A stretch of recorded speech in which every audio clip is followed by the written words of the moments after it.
So you should be burnt out on your quest for ultimate power. If not, you can go back and look at my punching videos. Um, but if you're kind of tired of that, we'll go to standing meditation. So basically, you're working on the exact same stuff that I've been talking about in all the other videos in terms of you are increasing the density of your consciousness, increasing the density of your perception, so that your body is submerged in that and floating in that. As you increase the density of your focus all around you, permeating you, the density of that attention will actually start to, you're in that, you're floating in that. And so as the density goes up and your centeredness goes up, you will start to experience effects of being submerged in consciousness. Those effects are similar in scale and magnitude to being submerged in water. So same sort of like physics will start to get weird. Um, so the best way to do this is just like not with moving, because it's like you should be feeling this without having to move through it. You want to be able to feel it. So non-moving meditation is best. It's good to not have this like rigid thing of like, oh, I have to stand still. It's like the goal is stillness. The goal is increased perception. But move as much as you need to maintain that goal. And you'll find that slight movements, slight readjustments can help you stay submerged and saturated in consciousness. So just stand and then adjust your posture so that your bones are all in the middle of and surrounded by your perception, your awareness, your consciousness. Kind of try and put the bones in the middle of all the water in the body.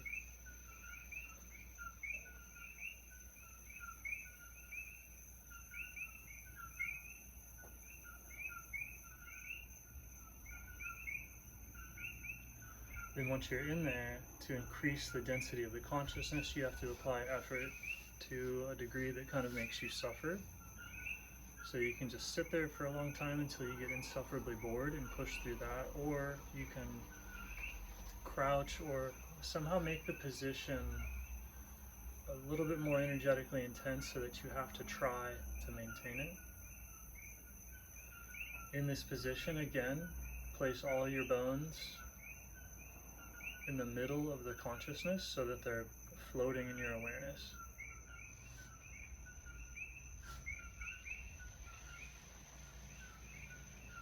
And scan to see if there's any areas that could be like more in there, and you'll find that all of them can. So you can kind of scan to increase areas and then try and balance that, try and make it so that the whole structure has the same amount of awareness. Paying super, like the hips are super important, the legs are super important, every part of the spine is important to get.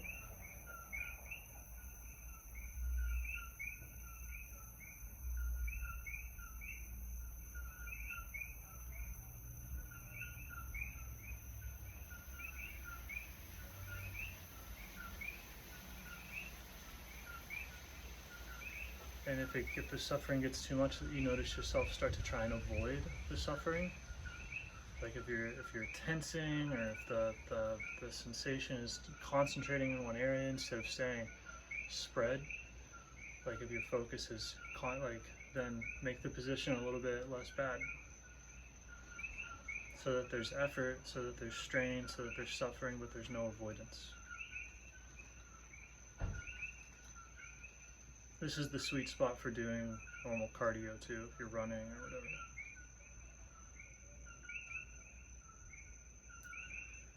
Try and find if you're leaning, if any areas are checked out. So you'll find that you can adjust the correctness of an area just with your mind alone, or with a physical readjustment, and you'll need to probably do a little bit of both. Because ultimately, this is the same, this is just mind.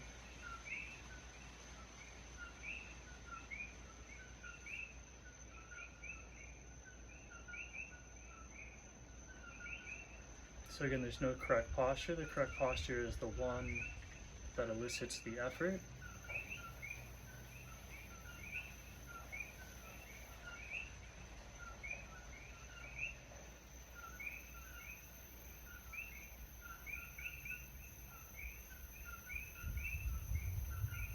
For this to work, it has to hurt. You have to give up something you love. Like you have to give up the video games to do the standing, or you have to give up the. There has to be suffering. There has to be a going against the way things are going. That's suffering. There has to be a resistance to the way that things don't want to go. So you have to give up an addiction to make time for this. You have to give up something that you want to do. So the easiest thing is just to kind of chill and make it hard and give up the comfort of that moment. But if you want to really amplify this, give up larger and larger comforts. And if that, the only way that that works is if there's actually, you feel the exertion going against it, right? So you have to give away the money so much that it hurts. You have to forgive the people so much that it hurts. You have to push against it. Every time that you push against reality, the field of consciousness is increasing, it becomes dense.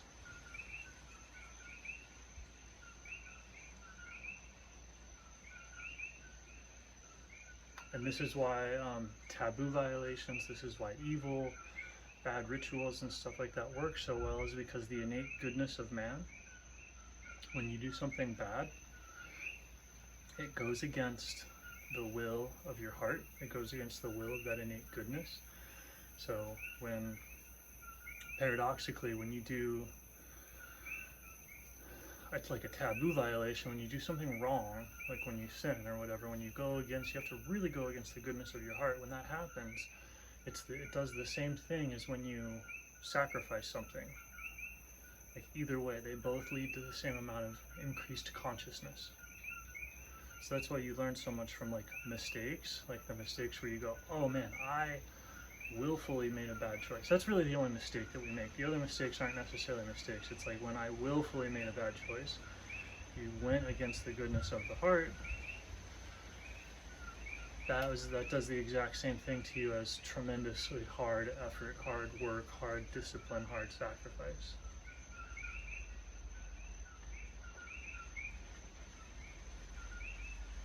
So that's the people get into that. It's the left-handed path.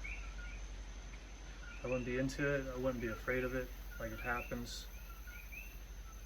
You don't want to try and do it, but when you do it, like find out what you got from it.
But this is why, like, traditionally, this is what you have to do to even start beginning to learn Kung Fu. That's why it's the first thing. It's a basic exercise to, like, increase the consciousness enough that you can actually start learning the exercise, start learning martial arts. So, like, if you're with a teacher, if you're with somebody and they didn't go through a phase to where they made you suffer and kind of give up what you wanted to do for 30, 40 minutes a day, 2 hours. If they didn't do that before they started teaching you and they just started teaching you stuff, they screwed you over. It was all fake.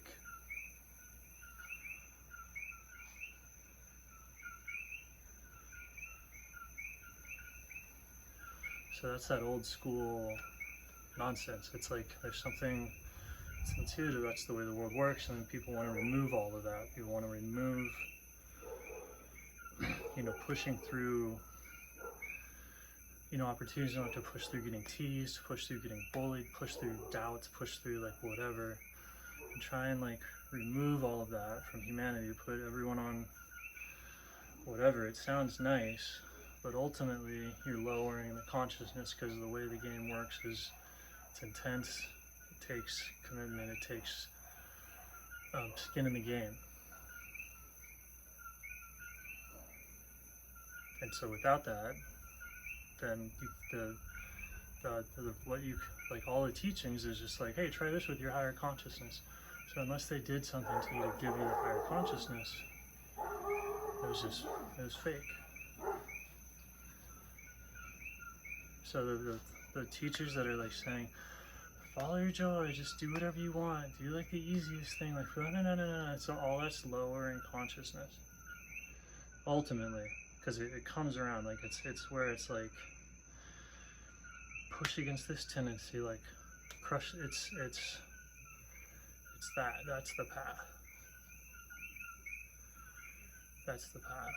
And so what you can do, like the tricks, all that's, it's just depending on your level of consciousness. Once you realize that the path is this game of increasing the full density, not increasing the self, but increasing the density, which comes from suffering.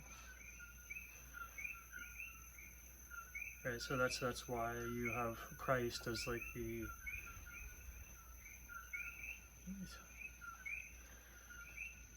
humanity is able to increase this bridge. They are conduits for the energy. It's seen as suffering because of the fall. If you realign, that suffering then becomes purpose. It becomes the same thing as it's like why you're here. You're here to bring heaven into this realm, to make this perceptual area like deeper, thicker, more underwater, etc. That like the same way that it's a tree's job to pull sunlight and CO2 in to make water, humans pull this in and they emit. They kind of pull in what we think is suffering. It's just an energy. We pull in that energy and emit consciousness. So the more intensely we do that, genuinely, the more happy you are. So you can do it via exercise, or like people that do it via like intense virtues, intense forgiveness, intense charity, intense whatever, intense sacrifice of self. It's just energy coming in, consciousness goes out, and you feel happy and meaningful because that's the meaning of like what you are. It's like humans do that the same way that trees do what they do. And all animals are doing that. Everything is doing that. It's all taken in this higher thing, but like we are sensitive to certain things. Like we're sensitive to story and narrative, what we call story and narrative. These are these currents that we can stand in and do what we think is suffering in the fallen state. It's not suffering in the non-fallen state. It's something entirely different. It's just entirely different. It just causes suffering because of the psychological problems.